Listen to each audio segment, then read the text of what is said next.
Hello, I'm Janice and I'm a guide at Hearst Castle, and I'm standing in front of the front door of Casa Grande. This is the estate that publishing giant William Randolph Hearst built on his ranch here at San Simeon, California. And I'm here to talk to you today about one of his guests here, the legendary master of comedy, Pelham Grenville, known as P.G. Wodehouse. His friends called him Plum. Now, P.G. Wodehouse was one of the most widely read humorists in the 20th century. He's best known for his stories about his valet Jeeves, Jeeves and Bertie Wooster. What ho, as Bertie would say. Mr. Hearst did a lot of entertaining here. He knew P.G. Wodehouse professionally. They socialized together, and the first time Mr. Wodehouse came up here was when he was working as a screenwriter at MGM Studios in Hollywood. So let's head on into the house right now. I'll show you where they stayed when they were guests. I'm standing in the sitting room of the two-bedroom guest suite called the Doges. Most of the rooms in this house have a name. They called this the Doges. It's very Italian Renaissance in style, and the sitting room balcony looks like the balconies on the Doges Palace in Venice, Italy. P.G. Wodehouse was born in Surrey, England in 1881. He became a U.S. citizen in 1955.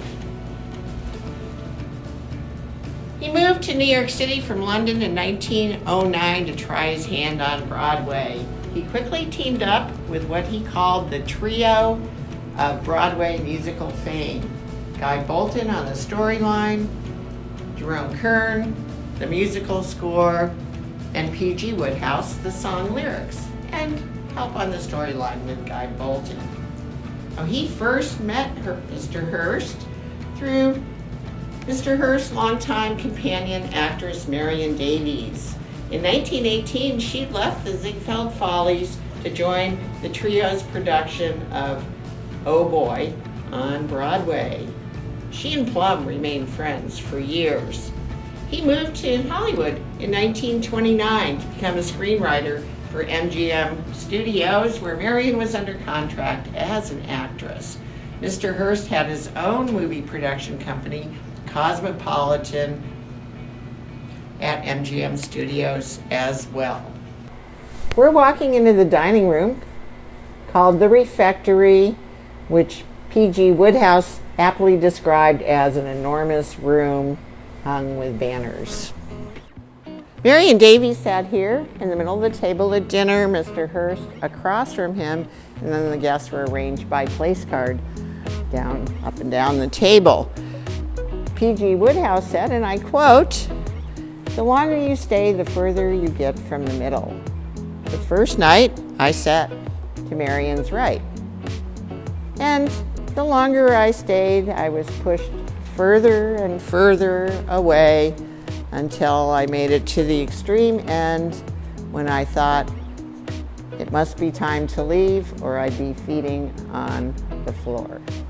He became Sir Wodehouse when dubbed a Knight of the British Empire 45 days before passing away in New York in 1975 at the age of 93. Over that span, he managed to write over 200 novels, short stories, plays, movie scripts, and song lyrics. P.G. describes his years with MGM in the 1930s as languishing at home, waiting for a script to work on, and perfecting his Australian crawl. I'm sure he enjoyed a splash in this Neptune pool as well.